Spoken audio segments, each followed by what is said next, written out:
All right. Woo! Here we go. Got my beer here. Got my weird eyeball shot glass of Malort that I'm not going to knock over this time. Got my official IWW glass of water. Got my weird industrial food stuff here. Tub of, wheat and nut stuff. And I'm partying. I'm ready to talk about shreds, internal processes. Woo! Finally, everything you want to know all in one place. Let's get right into it. Let's get right into it. I'm going to take a little sip here. All right, here's what we're going to cover. So we have the overview of the structure and our decision-making process. So we're going to talk about structures that have emerged and things that we're growing into. Next, we're going to talk about circles and roles. What is a circle? What does that mean? Well, it's basically like a subcommittee. Spoiler alert.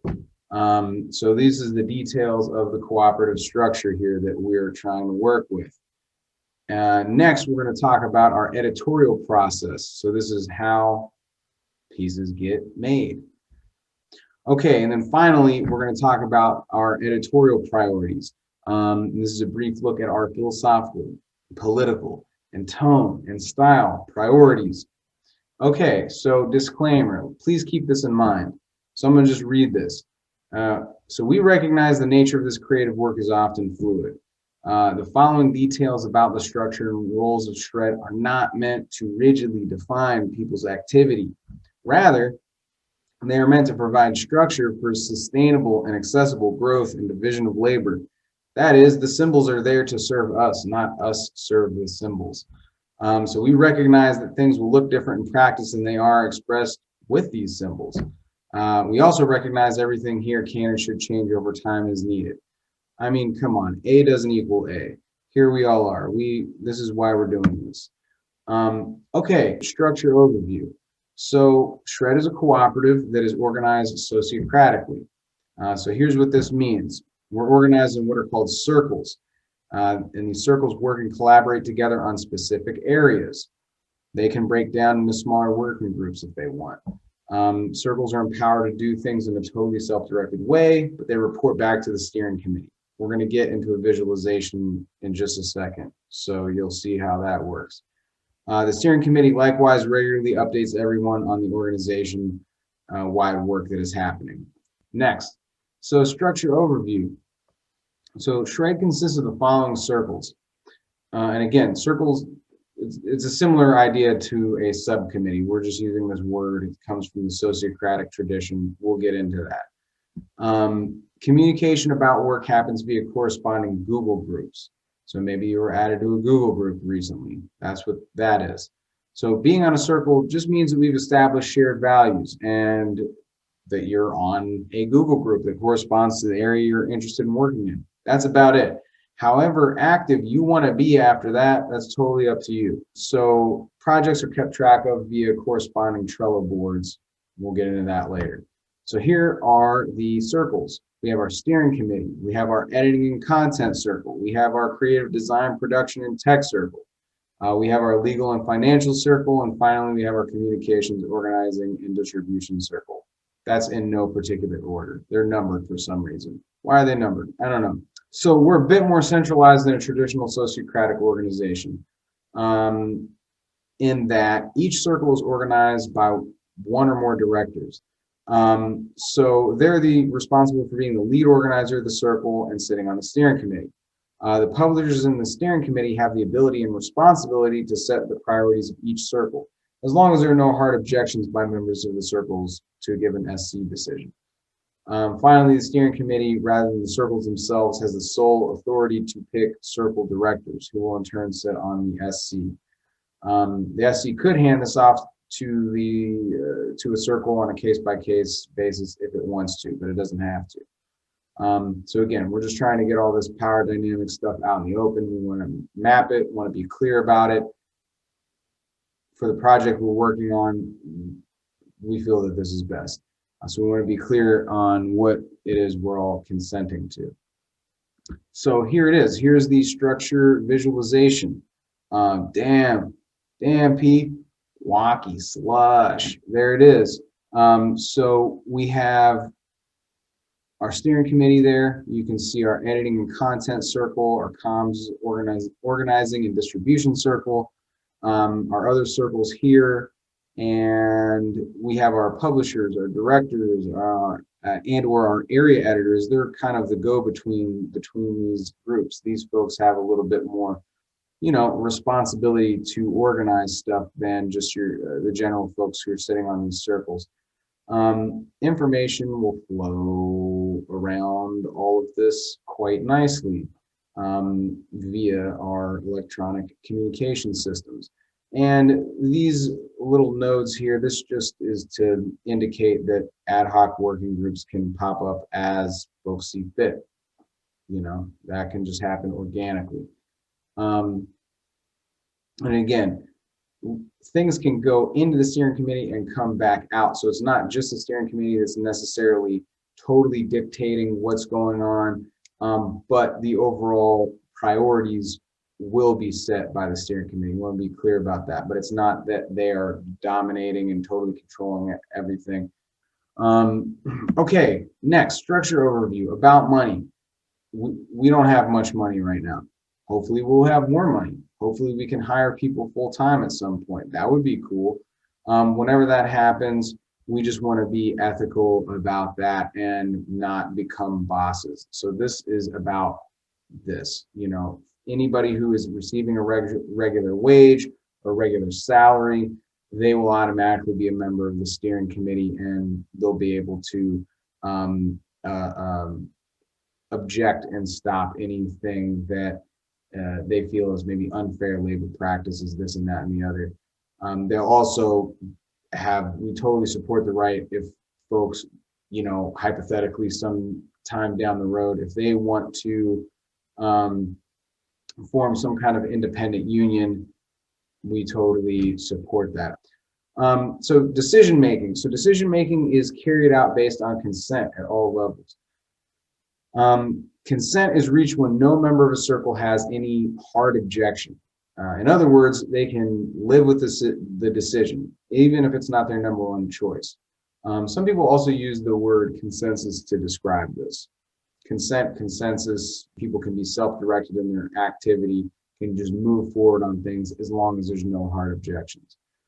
So objecting means a circle member has reason to assume their circle cannot achieve its aim adequately if the circle approves the proposal, or that the proposal will be detrimental to the organization or its members.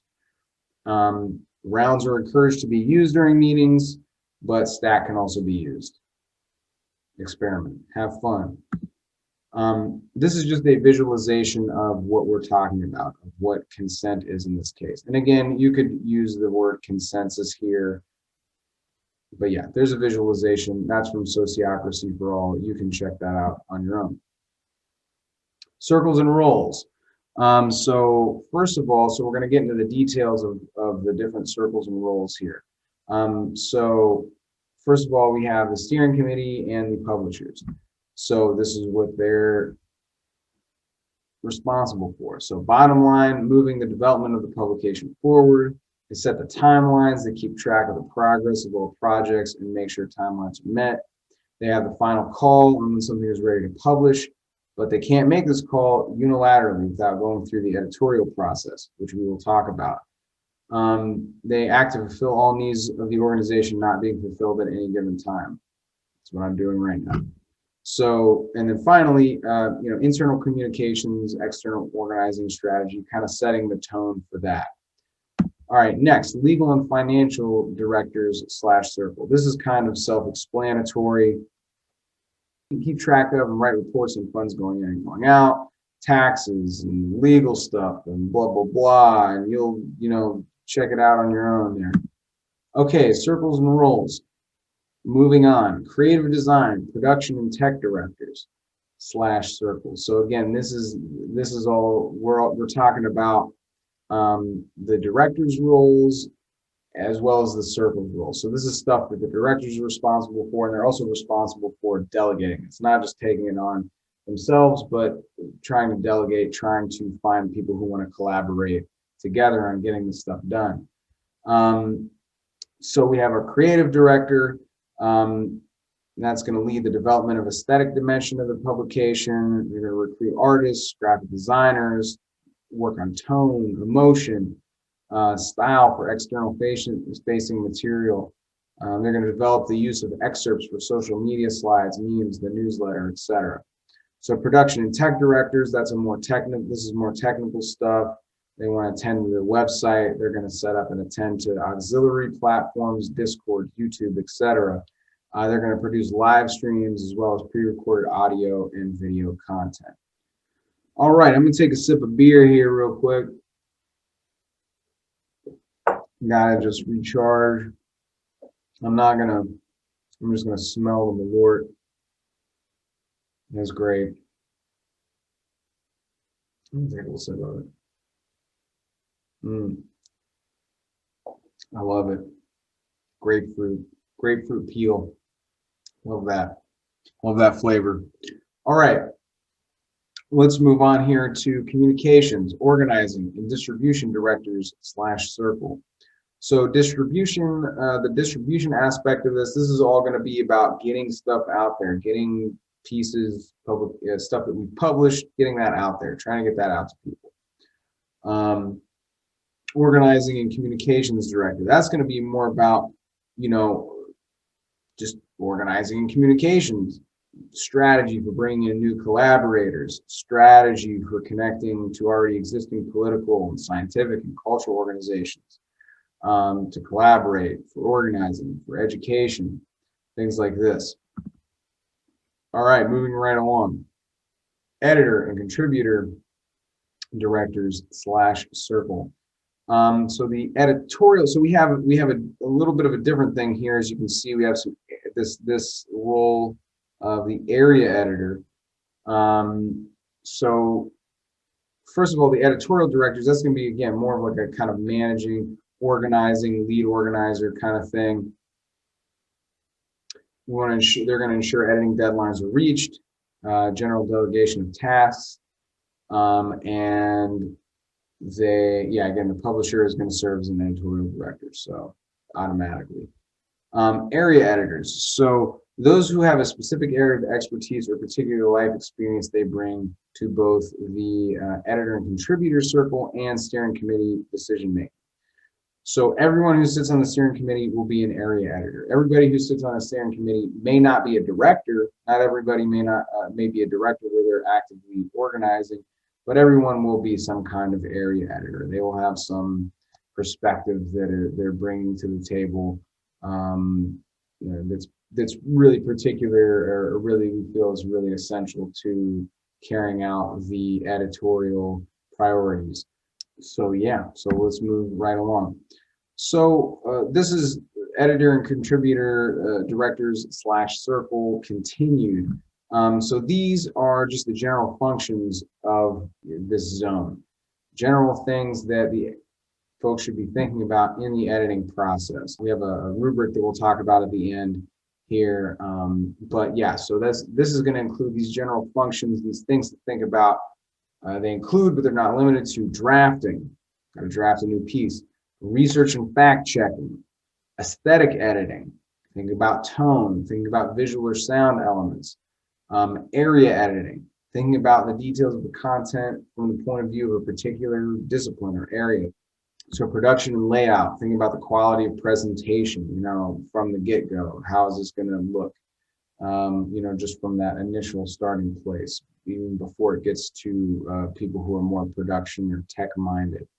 So promotional editing, so thinking about excerpts that are really going to hit hard, that we might want to go ahead and pull, maybe making a note of that for pull quotes, for memes, for social media slides, or what have you.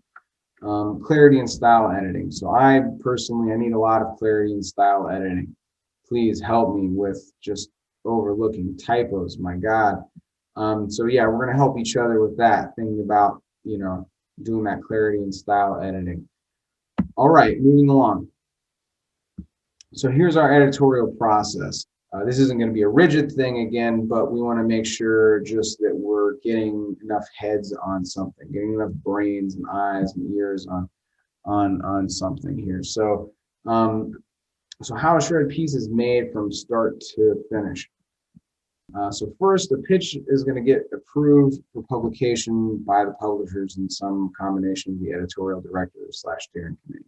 In other words, approval must go through the publishers, but they can't unilaterally approve a piece. I can't necessarily unilaterally approve a piece. It's got to go through other folks. At least check in with other folks. If not already done so, a draft is created or is synthesized from old material and submitted. 3, the draft is sent to the editor and contributor circles for the editorial tasks listed on the previous slide. Folks from that circle volunteer to work on a given piece and note what editorial tasks they are able to do. 4, once completed, the piece is sent back to the publishers and steering committee / editorial directors. They decide if something else needs to be done. If not, the piece is moved along to being published. Excerpts are also taken out from it for pull quotes, memes, etc. This is to promote it in the newsletter, Discord, whatever, all these other places. So next, okay, keeping track of projects, keeping track of the division of labor. So we use Trello. Trello is an online project board app. So once you talk with someone from steering committee about collaborating in a zone that a given circle is working on, you'll be invited to that corresponding Trello board and Google group.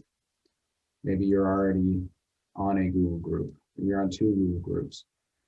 So next, number 3, so folks will start collaboration on a given project by answering, a call that's been sent out via Google groups. Or being asked directly, or by volunteering themselves, or giving a pitch. I mean, you had an idea and you want to work on it, and we're working on it. Number 4, when someone from the steering committee touches base about collaborating on something, they will, 1, of course, talk with you about what project you'll be collaborating on, and 2, they'll talk about a timeline for completing the whole project or a part of the project. Okay, 5, this is crucial. Only after they talk with you about the situation in your capacity, your name will be added to the corresponding Trello card for that piece or for that project. And a due date will be set to check in by on that. And communication about that should be super clear. They will schedule a follow-up meeting if need be. So 6, so you don't have to use Trello, but it would be dope if you could at least join the project boards, or one of the project boards that correspond to the circle that you're with, because we're going to try to use that app to neatly keep track of who's doing what. Okay, again, we don't want to be, beholden uncritically to a process that is, gonna just become stiff or bureaucratic or not, move with us. But this is just to help us stay organized, stay transparent, to know kind of what we're all consenting to, and to just help us, just help us be organized with what we're doing, because we're trying to deal with a lot of information and trying to figure out the best ways to do this and still keep it fresh and creative and flexible. Okay, editorial priorities. So we're taking a shift. We're taking our logistics hat off. We're putting our creative hats on. And with that, I'm going to have a sip of water here, my official IWW water. That's good water. I'm gonna have a sip of this jar beer here. Oh yeah, it's like an ASMR track now. It's just flipped into ASMR thing. I'm gonna have a sip of my eyeball Malort here. Let's see. Love it. Grapefruit. All right. Woo! Editorial priorities, creative hat on. Taking one more sip of beer here. Here's our philosophical and political priorities. Okay, so there's plenty of great leftist publications out there, and we do not want to reproduce this great work. In other words, this isn't Jacobin light. This also isn't cultural critique light or cultural critique heavy. I don't know, however you want to put it. But we want to focus on things that we feel are underrepresented areas. We want to focus on cutting across various frames of knowing the world. Looking at small scale individual stuff, cultural stuff, or even physiological, biological stuff, to big picture social dynamics, things like that. We want to cut across these different frames, see how they relate to each other. In other words, we want to be dialectical. We want to really take dialectics seriously. So this is a little bit of what that means. One, we want to look at the nature of selves. We want to look at mind brains. We want to look at language. We want to look at emotions, semiotics, and meaning. We want to look at how individual and interpersonal processes relate to large-scale social processes. Cutting across scale, cutting across frames, looking for the flows between these things. Two, we want to focus on ways of knowing and epistemology. What these words mean, they mean reflecting on how we can know the universe and how we can know ourselves, how we can know anything at all. Three, the interconnected nature of areas called science, culture, and politics, or the interconnected nature of human activity that we call science, culture, and politics. How do we coordinate organizing efforts across these imaginary silos and borders?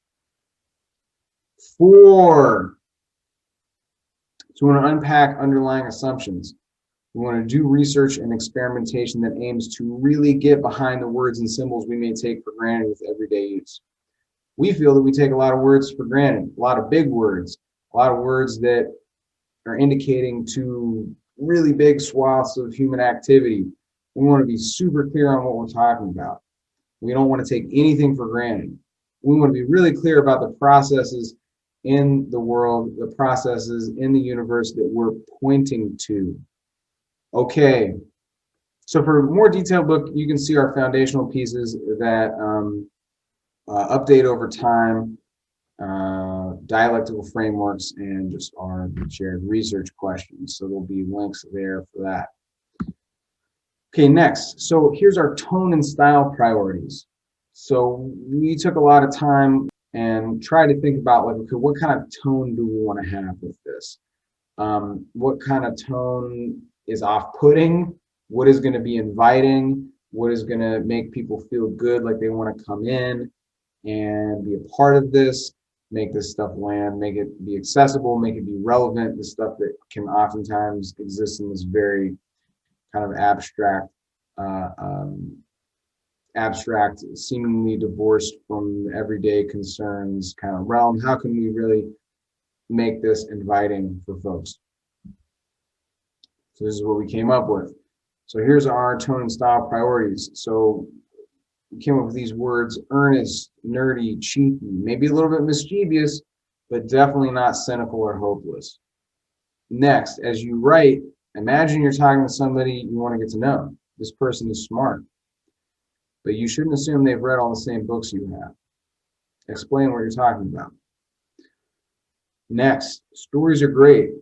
Even in the midst of complex artistic or political or philosophical texts, find ways to include stories that illustrate ideas.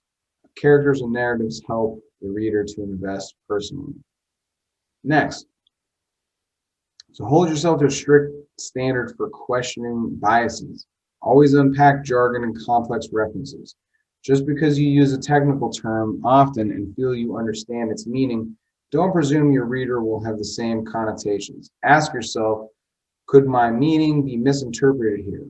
What is it that I'm actually indicating to? We're pointing to. What am I pointing to? What function does this word have in the colloquial sense or the everyday sense? Am I making too many presumptions of prior knowledge or political positioning? Is there a way to express the same idea in a way that is more inclusive? So these are questions you want to ask yourself. For a more detailed look, you can see our tone and style guide. You can reach out, of course, if you have any questions. So that's a linked resource there. Finally, on our editorial priorities, here's a very partial list of influences listed alphabetically. There's a lot of great traditions of work that we're following from. We hope to synthesize, develop, organize, blah, blah, blah. Here's a partial list of folks that we draw influence from. These folks are not homogeneous in their thinking. They don't all think the same. In fact, they oftentimes strongly disagree. So we do not want to shy away from these disagreements. We want to go towards those disagreements and unpack them. We don't want to smooth it over. We want to unpack them because we think that's where we can get underneath the words. That's where we can get behind the symbols, get behind the words that we maybe take for granted. We're going to look at what the hell's going on. I think disagreements can be fruitful for this. So here is a partial list of our influences. You can check that out. All right, thoughts, questions, let's chat. Hit me up. That's my email. Hit up the shred email. That's that email. Either or. Hit me up. I'll probably see this first, to be totally honest, if you hit me up there. That's it. All right. We got to the end of this. We did this. We got through this together. This was awesome. This was a hell of a ride. I appreciate you. I appreciate you for being interested in this. My God, I'm sweating. I'm just sweating it out. I'm going to take a sip of my official IWW water. You know, I haven't dug into these the whole time. We got this weird industrial food stuff. Let's see. What's that? Look at that. Look at that. What the hell is that? They had to grow that wheat. They had to grow those peanuts. All that energy. All that labor. And that's what we got. I appreciate it. Let me eat that. Okay, so it was beer. I was really getting the ASMR zone there now. Take a sip of this Malort. I'm straight edge, yo. For real. That's obviously why.